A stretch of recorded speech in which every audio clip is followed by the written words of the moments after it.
Bakit madaling masira ang relasyon?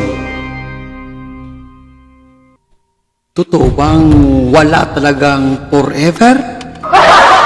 Yan ang ating tututukan. Ating kukumpara sa isa na namang pasyente, nasirang printer. May kaugnayan ba ang printer sa mga relasyon ng tao? Wala ba talagang forever? Sabayan niyo ako sa isa na namang episode na Albularyong Jordan. Ngayon po ay nakita natin ang isang printer. Bakit madaling masira ang printer? Gaya na relasyon. Ano ba ang mga dahilan ng pagkasira ng isang bagay at ng isang relasyon? Ano ang koneksyon? Ano ang mga dahilan kung bakit napakaagang nahihiwalay ang mga magagandang pagsasama? Gaya ng printer na ito, katatapos ko palang na-repair, biglang bumalik. Yan ba kaya ang tinatawag na walang forever? Totoo ba na talagang sa mundong ibabaw ay walang forever? Tingnan ninyo ang isang bagay na ito. Bibigyan natin ng hustisya. Bakit ang printer ay nasira kaagad? Bakit maraming mga relasyon ang hindi tumatagal? Sa isang simpleng bagay lamang nagkakaroon ng pag-aaway. Tingnan ninyo, isang napakaliit na bagay ang dahilan kung bakit nasira at hindi na makapag-print ang printer. Isang maliit na away ay nagiging dahilan ng hiwalayan. Isang napakaliit na kwento ay palagi nating pinapalaki. Tingnan ang isang napakaliit na bagay. Spring lang pala ang magpapatigil ng forever. Ano ba? Tingnan ninyo. Napakaliit na bagay. Pinapalaki natin. Lalo na ang mga kalalakihan. Malalaman natin na ang ating forever ay may kinakasama ng iba. Sa isang maliit na pagkakamali mo ay kanya nang pinapalaki. Yan ang mga dahilan kung bakit hindi tumatagal ang mga relasyon, sapagkat ang maliliit na bagay ay pinapalaki natin. Tingnan ang printer, kinakabit na ng inyong albularyo. Isang napakaliit na bagay lamang. Isang napakaliit nagiging sanhi ng hiwalayan. Matuto tayong makinig. Matuto tayong magpasensya sa bawat isa.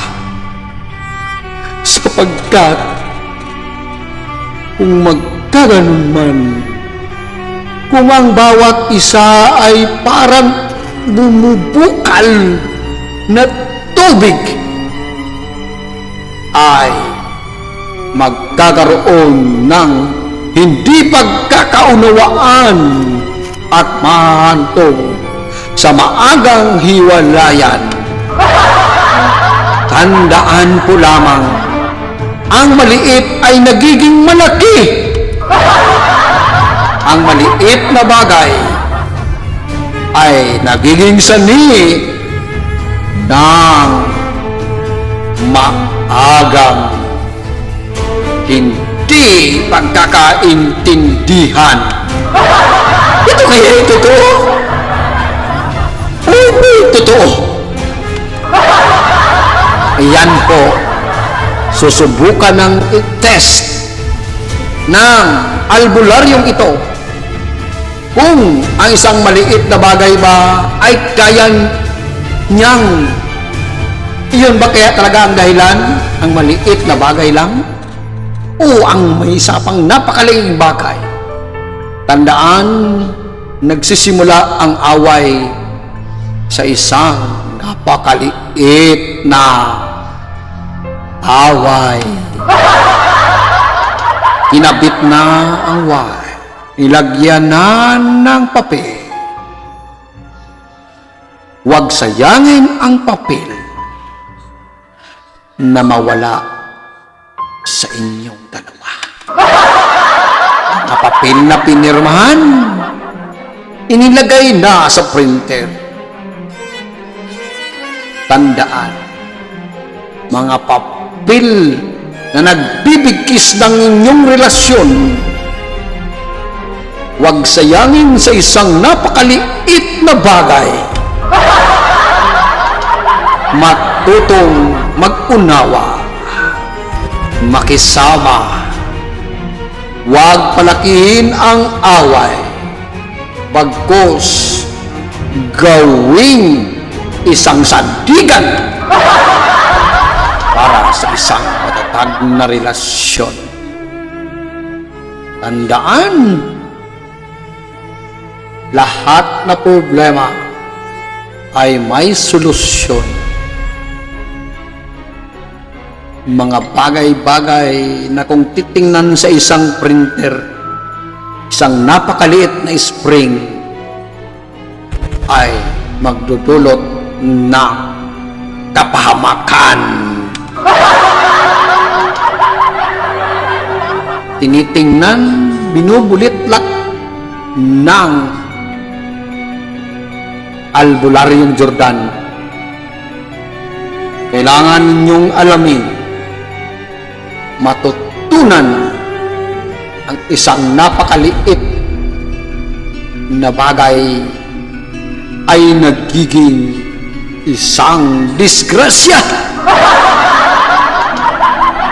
Halimbawa na lang sa pagmumotorsiklo, ang isang bagay na hindi pagsuot ng helmet ay nagiging sanhi ng kapahamakan. Tingnan ninyo, mahigil niyo kung tagapanood. Gumana na ang printer na ayos na ng albularyo. Mamayang kaunti ay darating na ang kliyente at ipapakita na niya ang naayos o nakumpuning printer ng dahil lang sa maling pagka at hindi tamang pag-alaga sa isang bagay. Iyan po muling sinusubukan ang mga bagay o ang printer kung talaga bang okay na, pwede nang gamitin ulit. Kaya't kung maganda ang paggamit, kung maganda ang pagtitinginan, maganda ang komunikasyon, ay talagang may forever. Hintayin natin ang mga ang pagdating ng kliyente batay sa mga nakalap na ebidensya, napatunayan ng isang maliit na bagay ay magsasani ng hindi kaaya-ayang resulta. Maliit mang sa inyong paningin ay nakakapuwing din. Tingnan ito. At iyan, dumating na ang may-ari. Atin ang kakapanayamin. Si Madam, tinanggal ang iba pa mga papel-papel na nakaipit. Huwag lang yung ipitin ang relasyon. Magmahalan, maglablaban, sapagkat iyan ang susi ng forever. Inulit ang pag-test. Kung talagang pwede nang isauli sa may-ari. At iyan na po, napag-alaman na okay na ang nasabing printer. Isang maliit na bagay ay nagiging sani ng hiwalayan. Ayan. Okay na. Kaunti na lang ang problema. Inulit-ulit. Tiningnan, binusisi. Ang mga problema ay lahat may kaakibat na solusyon. Importante ang salitang pagmamahal, pag-uunawaan,